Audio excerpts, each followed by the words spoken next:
Hello there, ladies and gentlemen. Welcome back to the channel. Today we'll be talking about Five Nights at Freddy's once again. In particular, we'll be talking about the motion pictures based off of the popular video game franchise. In this episode of the series, I'll be putting together a timeline of the motion picture series of the Five Nights at Freddy's franchise. They exist within a separate continuity than the regular games and a certain subsection of the novels. And so allow me to begin. The story begins sometime in the 1970s. We know that the wooded animatronics seen in the second film, Five Nights at Freddy's 2, which released late last year, were prototypes that were made but never performed and never saw the limelight, but were simply just prototypes. These were most likely made during this time period for whatever reason exactly, possibly to earn money from investors so they could show that they could make these. Maybe they were an early idea what they would have looked like, and maybe halfway through they decided that they didn't want them to look like that they wanted to look like the toy animatronics were. But either way, after their completion, they were thrown away and used for spare parts for the toy animatronics, where the first ever Freddy Fazbear's Pizza opened up sometime in the early 1980s. It was at the first Freddy Fazbear's Pizza, which greatly resembled the Freddy Fazbear's Pizza scene in the second game in the franchise, Five Nights at Freddy's 2, which is ironically enough the second Freddy Fazbear's Pizza in the Five Nights at Freddy's game universe.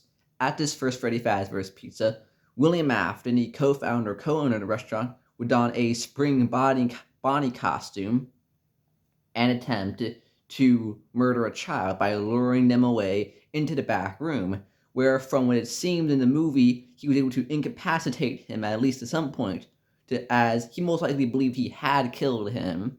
And Charlie, the daughter of Henry Emily, the other co-founder, other co-owner of Freddy Fazbear's Pizza, saw this, went into that closed-off area, and was able to save the child at the cost of her own life, as she was stabbed 3 times in the back, and was able to make her way to the stage where she collapsed and died, right on the spot that would fall in to allow the puppet to rise up. And so when she fell and the puppet came up, she was in the puppet's arms and ended up possessing the puppet. Now, the existence of a spring body costume could possibly imply that there was a Fredbear's Family Diner, but besides the spring body costume in existence, there was no evidence of a Fredbear's Family Diner, as in fact in the first movie we see a photo of Vanessa, the daughter of William Afton, standing next to him while he's wearing the spring Bonnie costume. And they're for the second Freddy Fazbear's Pizza. So hopefully in the third film, we'll get more context onto the existence of Fredbear's Family Diner, at least in this timeline. But for now, the exact origins of it are unknown.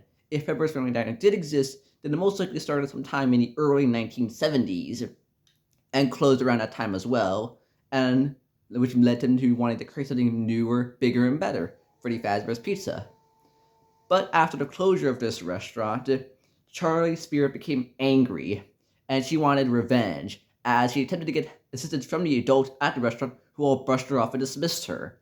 Vanessa, who was her only friend at the time, was able to put her to sleep using a music box, which kept her spirit calmed and asleep. Her death was ruled as an accident by the public and the police, despite the fact that it was most clearly a murder, as she had 3 stab wounds in the back, and the public saw it as well. They saw her stab wounds, and of course, the child she carried out would have likely told the police about what happened, how he was lured away by a man in a costume and knocked out. But that's for a criticism video, not this video. Now the two events either came before or after each other. In the first film, there was a photo of Vanessa with her father outside of the second Freddy Fazbear's Pizzeria seen in the first film. And this would imply that it most likely came after the following event. In 1987, Mike Schmidt and his family, which included his younger brother, Garrett Schmidt, went camping at the Covered Pines campground in Nebraska. It was there that William Afton kidnapped Garrett in his car, murdering him soon afterwards. Mike Schmidt had taken his eyes off his younger brother for only a few moments after being directed by his mother to keep watch of him. He attempted to chase after the car, but was no match for the speed of the automobile. This would leave him traumatized for years. Garrett had been playing with a red airplane toy, and this toy was gifted to Vanessa, as we see her holding that toy in the photograph taken in the entryway to Freddy Fazbear's Pizza, which we see in the first film. This would imply that the second Freddy Fazbear's Pizza most likely operated concurrently or after the kidnapping of Garrett.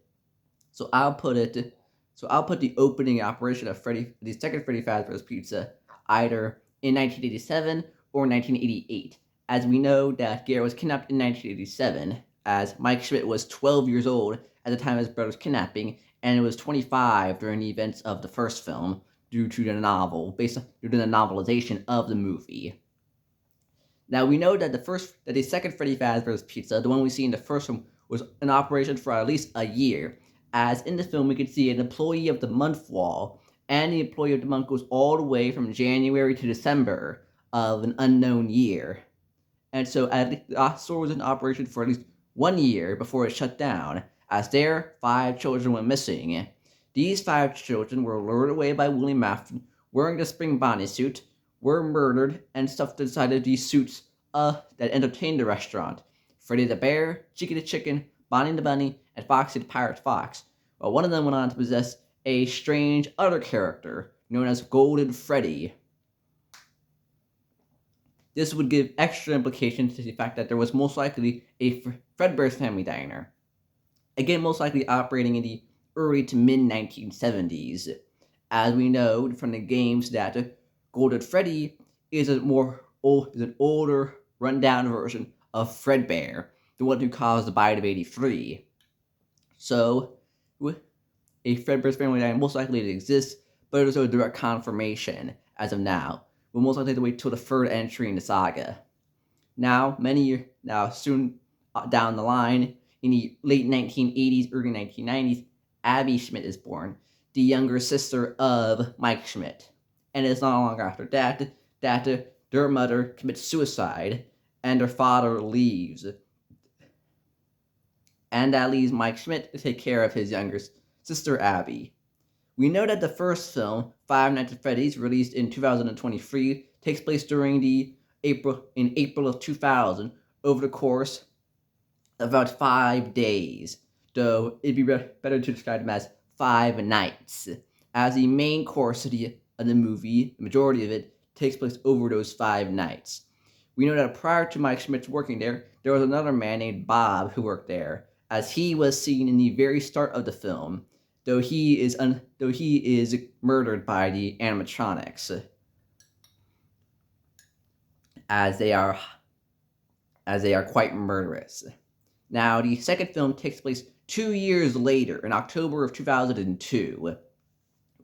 At the end of the first film, William Afton was spring-locked in the now worn and tattered spring Bonnie suit, dragged away to a room, and left to rot and die. The rumors have now spread and become popular in the town about the fact that the animatronics roam around at night, and if they catch you, they'll stuff you into a suit and you'll become just like them.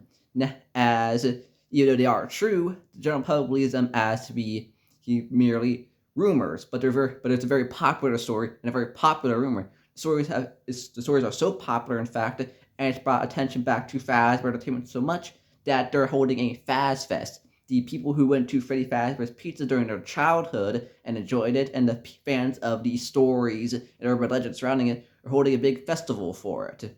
This is where the events of the second film take place, as the spirit of Charlie is let loose, and since the animatronic she possessed, the puppet, was a conductor of sorts to the toy animatronics, she's able to control them and conduct them, and they rain havoc on the town, and attempt to murder multiple parents, as she wants to kill all adults, as they unintentionally led to her death as they let her down.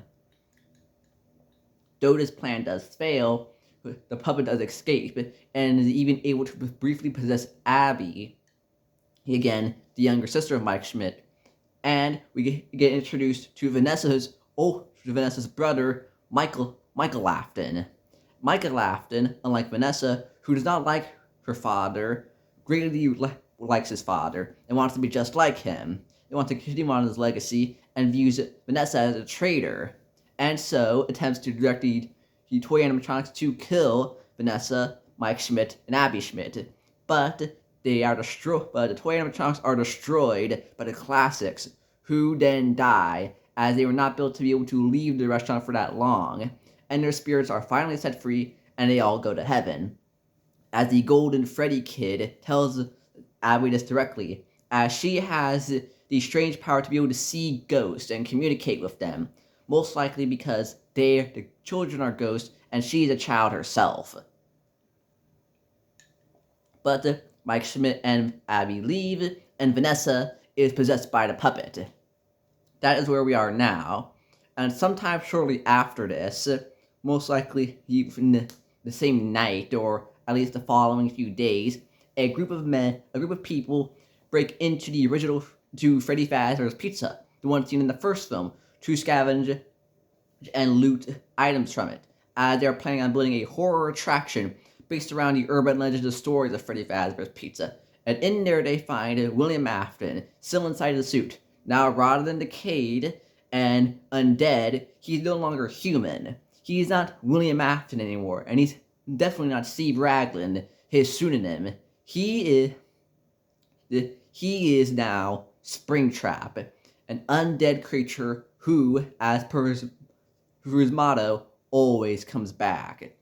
As this mid-credits scene most likely takes place again in the following few days afterwards, and we know that the following day after this raid, the place is demolished. As they state so, that morning it will be demolished. So it's probably in the early morning hours or the late hours of the day prior to this. Let's go over the timeline. Sometime in the early to mid-1970s, there's Fredbear's family diner for most certain, due to the existence of the spring bodysuit and the Golden Freddy costume.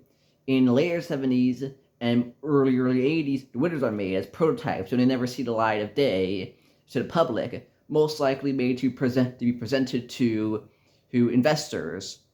The first Freddy Fazbear's Pizza opens, and in 1982, Charlie is killed.